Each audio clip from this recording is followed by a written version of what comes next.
यावं लागते, कारण भारत हा अतिशय शास्त्र संपन्न, वेगवेगळ्या चालीरीती, संस्कृती आणि प्रथेने चालणारा देश आहे. म्हणून आपल्या देशामध्ये ही प्रसन्नता आहे, भगवंताचा सहवास आहे, भगवंताचं कार्य आहे आणि भगवंताच्या कार्यामध्ये सर्व धर्म समभावामध्ये परंपरा जपणारा देश.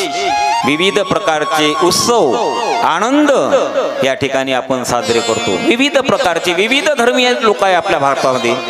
कधी आपण शिवजयंती साजरी करतो, कधी आपण बाबासाहेबांचा जन्मोत्सव साजरा करतो, आहे की नाही? सर्व आहेत आपले हिंदू बांधव आहोत आपण सर्व, असं नाही. कधी आपण शिवजयंतीला चंद्री कलर, केसरी कलर, भगवा कलर उधळतो. बाबासाहेबांची जयंती आली तर निळा कलर उधळला जाते. लक्षात घ्या, असे विविध रंगांनी नटलेला आपला हा देश आहे आणि या देशामध्ये आपला जन्म झाला. म्हणून आपण सर्व मंडळी या ठिकाणी आनंदात असलं पाहिजे, कारण आपला देश काही साधा नाही आहे. या देशामध्ये सोन्याची खाण होती.